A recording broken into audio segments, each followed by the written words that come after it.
근데 내가 대장을 상실했다고 해서 상실되는 건 아니잖아요. 그게 제가 진짜 하고 싶은 말이거든요.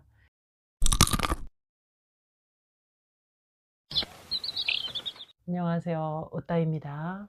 정신분석의 창시자인 프로이트는 우리의 우울을 상실에서 온다고 말했거든요. 상실이 뭐죠? 잃어버린 거잖아요. 놓친 거예요. 못 잡아. 우리가 우울해지는 순간은 보통 돌이킬 수 없는 과거를 돌이키려고 할 때거든요.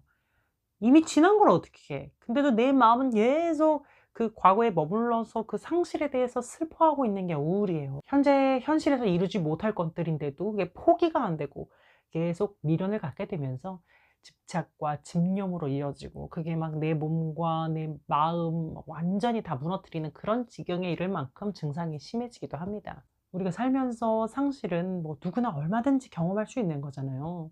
사랑하는 사람, 연인, 배우자, 뭐 가족, 사랑했던 친구, 뭐 반려동물과의 이별, 사별, 옛날 내 모습, 라떼의 내 모습에 대한 상실도 있고요. 이런 상실을 좀 대처하는 힘이 부족하고 자기 감정을 계속 이렇게 모른 척 억누르고 부인하고 또 타인의 탓으로 돌리면서 이렇게 투사하는 경우에도 우울 증상이 나타날 수 있어요. 상실을 극복하려면 사실은 상실을 극복할 생각을 하지 말고 그냥 받아들여야 되거든요. 끄지 마세요. 이런 얘기하면 이제 뭐야 이씨 하고 끌 수 있는데, 끝까지 들어보세요. 내 감정을 밀어내지 말고, 이 슬픔, 이 분노, 이 감정이 미칠 것 같은 이 고통 내 거구나, 지금은 내가 슬플 때구나 하고 담아내야 돼요. 버텨내야 돼요. 이런 게 바로 인내심이고 마음의 근력이죠. 조급한 사람, 불안한 사람, 또는 뭐 성취와 목표의식이 굉장히 뚜렷한 사람, 또는 좌절을 견디지 못하는 완벽주의자들도 그렇고, 뭔가 사람이든 관계든 일이든 내 뜻대로 안 될 때 굉장히 고통스러워합니다. 내가 염원했던 그것을 이룰 수 없고 돌이킬 수 없을 때, 막 자신의 존재의 근간이 흔들려 버릴 만큼, 정체성이 금이 갈 만큼 굉장한 우울과 분노를 경험해요. 이런 격렬한 감정들을 막 표출하지 못하고 또 인정을 하지 못하면, 내가 그렇구나 하고 인정하지 못하면 결국 그것이 나의 내부를 향하면서 계속 그 억눌린 우울, 억눌린 분노, 그렇게 나 자신을 공격하게 되는 것이죠. 그게 바로 우울이에요. 그래서 우리가 상실을 경험할 때 정말 중요한 것은 그 감정을 부인하거나 회피하지 말고 받아들이고 충분히 아파해야 한다는 거예요. 제가 이제 12월이면 책이 출간되는데요. 거기도 썼지만요. 모든 생물은요, 고통을 가하면 반응을 해요. 지렁이도 밟으면 꿈틀거린다잖아요. 물고기를 물에서 꺼내면 막 미친 듯이 팔딱거리고요. 그건 굉장히 자동 반사적이고 자연스러운 반응이에요. 곤충, 동물, 뭐 사람 다 그래요. 고통에 반응해요. 내가 상실을 경험했을 때 그 너무 고통스럽거든요. 그것을 사랑했을수록 더 많이. 고통스러워하면서 꿈틀거리고 팔딱거리는 건 너무나 자동 반사적이고 자연스러운 거기 때문에 충분히 팔딱거리시면 돼요. 어느 정도 다 팔딱거렸을 때 힘이 빠져요. 힘이 빠지고 나면 더 이상 이 과거의 그 상실에 대해서 집착을 하지 않죠. 집착할 힘이 없거든요.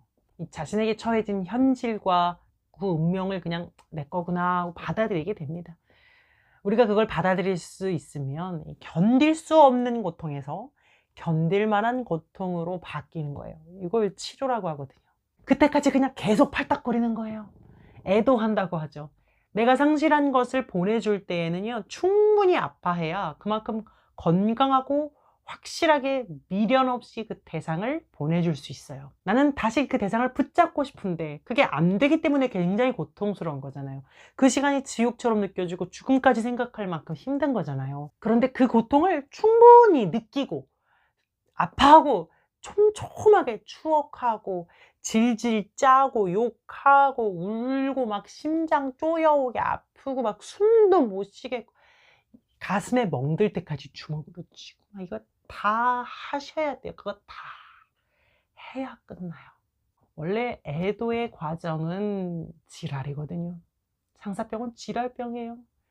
처음에는 이렇게 숨을 못 쉬게끔 너무 심하게 아프고 아무것도 못 하겠다가 점점 어느 날은 숨을 쉬고 어느 날은 죽을 것 같고, 이 롤러코스터처럼 올라갔다 내려갔다 하는데, 이 아플 때 제대로 아프면은 차차 이 경사가 완만해지면서 롤러코스터에서 코끼리 열차 정도로 바뀌어가요. 그 유명한 점점이라는 노래도 있잖아요. 점점 멀어지나 봐 하다가 후렴에서 갑자기 어쩌다 또 생각나 너를 그릴 때가 오면 숨 막히게 지쳐. 이게 뭐야 이랬다 저랬다 칠할병이지. 내가 이상한 게 아니라 원래 애도가 그래요. 그렇게 롤러코스터를 타다가 어느 정도 이제 힘이 좀 빠지고 경사가 완만해지면 슬슬 이제 상실을 받아들일 수 있는 마음의 공간이나 여유가 생겨요.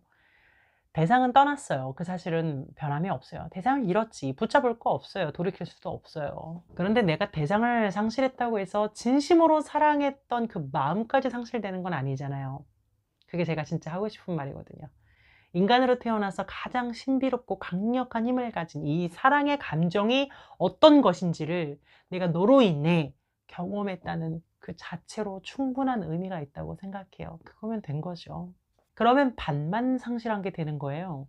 대상만 상실하고 사랑은 상실하지 않는 거예요. 사랑은 내 거거든요. 원래 처음부터 내 거였어요. 내 마음이에요, 그거는. 그거 품고 그냥 가는 거예요. 메타실존 치료 이론에서는 사랑은 대상을 꼭 필요로 하지 않는다라고 해요. 왜냐하면 사랑한다는 그 자체를 사랑하는 것이기 때문에 대상이 꼭 있어야 하는 건 아니라는 것이죠. 우리가 그런 말 하잖아요. 내가 너를 사랑한 건지 너를 사랑하는 그 자체를 사랑한 건지 모르겠다. 둘 다 맞죠. 근데 더 근본적으로 볼 때 후자가 더 깊은 의미가 있다고 봐요. 그래야 이 상실을 견딜 수 있어요. 사랑했다는 그 자체는 상실되는 게 아니기 때문에 나의 시간들은 충분한 의미가 있는 거죠. 그러다 또 숨 못 쉬기 힘든 날이 오잖아요. 그러면 아 오늘은 롤러코스터 좀 빡세게 달리는 날이구나 하면서 그냥 충분히 그리워하고 아파하세요. 그 시간이 얼마나 뭐 같은지 저도 잘 알아요. 오롯이 나 혼자 견디고 버텨야 되는 잔인한 시간이죠. 그러나 상실을 받아들이고 대상을 잘 보내주기 위해서 꼭 필요한 아주 건강한 과정이고요. 지름길도 없이 오롯이 내가 걸어가야 할 나의 몫입니다. 그러나 그 시간은 결코 헛되지 않아요. 분명 우리에게 더 큰 보상을 안겨다 줍니다. 지금 내가 보상 바랄 때가 아닌 거 알아요. 지금 당장이 너무 힘들기 때문에. 그런데 나의 이 우울과 상실의 아픔을 스스로 외면하지 않고 고스란히 버티고 견디면서 하루하루를 진짜 그야말로 뻐기고 견디다 보면요. 어느새 롤러코스터가 코끼리 열차로 완만하게 평지를 달릴 거예요. 편해 있을 거예요. 과거에 대한 미련과 집착에서 현재를, 오늘을 편안하게 살 수 있게 되죠. 과거의 그 대상은 상실됐지만 그 사실은 변하지 않지만 현재도 내 마음에 살아 숨쉬고 있는 그 사랑의 감정, 그 고귀함은 그대로 내 것으로 남아 있으니까요. 그리고 그 사랑의 에너지로 또 다른 일을 시작할 수 있죠. 사랑도 미움도 다 에너지거든요. 때로는 그 에너지가 너무 공격적이라서 나 자신을 찌르고 해치기까지 하지만 충분히 아파하고 나면 그 에너지가 나를 일으키고 다시 살아가게 해요. 우리는 그걸 두 글자로 성장이라고 합니다. 함께 성장합시다. 오늘 여기까지 할게요. 웃음을 주는 따뜻한 상담사 옥다였습니다.